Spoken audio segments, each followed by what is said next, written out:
महाभारत के युद्ध में कौरवों की और 11 अक्षौहिणी सेना और पांडवों की ओर से 7 अक्षौहिणी सेना ने भाग लिया था। यानी इस युद्ध में सभी महारथियों की सेनाओं को मिलाकर करीब 50 लाख से ज्यादा लोगों ने भाग लिया था। लेकिन ये अब सवाल उठता है कि इतनी विशालकाय सेना के लिए युद्ध के दौरान भोजन कौन बनाता था और कैसे ये सब प्रबंध करता रहा होगा। सबसे बड़ा सवाल यह है कि जब हर दिन हजारों लोग मारे जाते थे तो शाम का खाना किस हिसाब किताब से कैसे बनता रहा होगा। सोच कर देखिए कितना मुश्किल प्रिपोजिशन है ये। दर्शकों, आइए जानते हैं आज के इस वीडियो में वो गूढ़ रहस्य कि कैसे पोषण मिलता था महाभारत के सैनिकों को। महाभारत को सही मायने में हम विश्व का प्रथम विश्व युद्ध भी कह सकते हैं, क्योंकि उस समय शायद ही कोई ऐसा राज्य था जिसने इस युद्ध में भाग न लिया। उस काल में आर्यव्रत के समस्त राजा या तो कौरव या पांडवों के पक्ष में खड़े दिख रहे थे। हम सभी जानते हैं कि बलराम और रुक्मणी ये 2 ही व्यक्ति थे जिन्होंने इस युद्ध में भाग नहीं लिया था। किंतु एक और राज्य ऐसा था जो युद्ध क्षेत्र में होते हुए भी युद्ध से अलग था, और वो था दक्षिण का उडुपी।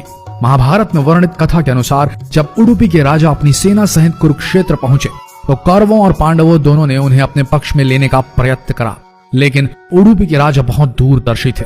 उन्होंने श्री कृष्ण से पूछा, हे माधव, दोनों ओर से जिसे देखो युद्ध के लिए लालायित दिखता है, किंतु क्या किसी ने सोचा है कि दोनों ओर से उपस्थित इतनी विशाल सेना के लिए भोजन का प्रबंध कैसे होगा। इस पर श्री कृष्ण ने कहा, महाराज, आपने बिल्कुल सही सोचा है। आपके इस बात से मुझे प्रतीत होता है कि आपके पास इसकी कोई योजना है। अगर ऐसा है तो कृपया बताएं।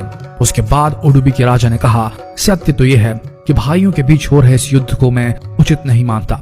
इसी कारण इस युद्ध में इच्छा मुझे नहीं है, किंतु ये युद्ध अब टाला भी नहीं जा सकता। इस कारण मेरी ये इच्छा है कि मैं अपनी पूरी सेना के साथ यहाँ उपस्थित समस्त सेनाओं के भोजन का प्रबंध करूं। इस पर श्री कृष्ण मुस्कुराते हुए बोले, महाराज, आपका विचार अति उत्तम है। इस युद्ध में लगभग 50 लाख योद्धा भाग लेंगे, और अगर आप जैसे कुशल राजा उनके भोजन के प्रबंध को देखेंगे तो हम सब उस ओर निश्चिंत रहेंगे। श्री कृष्ण ने कहा, वैसे मुझे पता है कि सागर जितनी इस विशाल सेना का भोजन प्रबंध करना आपकी और भीमसेन के अतिरिक्त किसी के लिए भी संभव नहीं है, किंतु भीमसेन इस युद्ध से विरक्त नहीं हो सकते।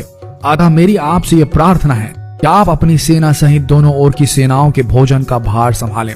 इस प्रकार उडुपी के राजा ने सेना के भोजन का भार संभाला। पहले दिन उन्होंने उपस्थित सभी के लिए भोजन का प्रबंध किया। उनकी कुशलता ऐसी थी कि दिन के अंत तक गिन के एक भी दाना बर्बाद नहीं होता था। जैसे जैसे दिन बीतते गए योद्धाओं की संख्या बहुत ही कम होती गई। दोनों ओर के योद्धा ये देख के आश्चर्यचकित हो जाते थे कि हर दिन के अंत तक उडुपी नरेश केवल उतने ही लोगों के लिए भोजन बनाते थे जितने वास्तव में उपस्थित रहते थे।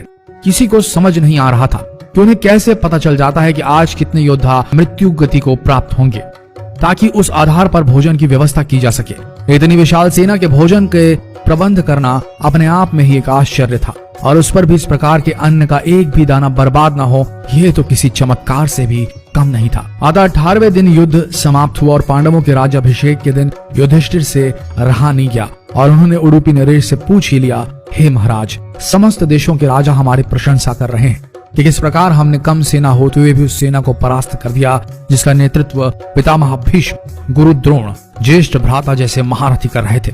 किंतु मुझे लगता है कि हम सबसे अधिकांश प्रशंसा के पात्र आप हैं, जिन्होंने न केवल इतनी विशाल सेना के लिए भोजन का प्रबंध किया, अपितु ऐसा प्रबंध किया कि एक दाना भी अन्न का व्यर्थ न हो पाया। मैं आपसे इस कुशलता का रहस्य जानना चाहता हूँ। इस पर उडुपी नरेश ने मुस्कुराते हुए कहा, सम्राट, आपने जो इस युद्ध में विजय पाई है उसका श्रेय किसे देंगे। इस पर युधिष्ठिर ने कहा, श्री कृष्ण के अतिरिक्त इसका श्रेय किसी और को जा नहीं सकता। अगर वे ना होते तो कौरव सेना को परास्त करना असंभव था। तब उडुपी नरेश ने कहा, हे महाराज, आप जिसे मेरा चमत्कार कह रहे हैं वो श्री कृष्ण का ही प्रताप है। ऐसा सुनकर वहां उपस्थित सभी लोग आश्चर्यचकित हो गए। तब उडुपी नरेश ने इस रहस्य से पर्दा उठाया और कहा, हे महाराज, श्री कृष्ण प्रतिदिन रात्रि को मूंगफली खाते थे। प्रतिदिन शिविर में गिन के मूंगफली रखी जाती थी और उनके खाने के पश्चात गिनकर देखी जाती थी उन्होंने कितनी मूंगफली खाई है। वे जितनी मूंगफली खाते थे उसके ठीक 1000 गुना सैनिक अगले दिन युद्ध में मारे जाते थे।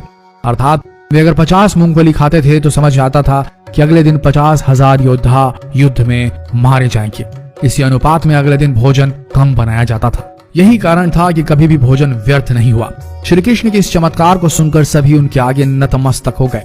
यह कथा महाभारत के सबसे दुर्लभ कथाओं में से एक है। कर्नाटक के उडुपी जिले स्थित कृष्ण मठ में यह कथा हमेशा सुनाई जाती है। ऐसा माना जाता है कि इस मठ की स्थापना उडुपी के सम्राट द्वारा ही करवाई गई थी, जिसे बाद में श्री माधव आचार्य जी ने आगे बढ़ाया। तो दर्शकों, उम्मीद करते हैं कि आज की ये प्रस्तुति पसंद आई होगी आपको और आप समझ गए होंगे कि पोषण वही सही है जिसका एक दाना भी व्यर्थ न जाए। शायद आप इस गुण रहस्य को समझ गए होंगे और अगली बार अपनी थाली में खाना छोड़ने से पहले सोचेंगे जरूर। तो मिलते हैं अगले दिलचस्प वीडियो में, तब तक के लिए बने रहिए इस पेज के साथ और हो सके तो जो भी आपको लगे इस ज्ञान को जितना हो सके इस वीडियो को शेयर करें, ताकि हमारा देश पुरातन भारत जो था उससे जुड़ सके आज का आधुनिक भारत। मिलते हैं अगले दिलचस्प वीडियो में, तब तक के लिए आप सबका धन्यवाद।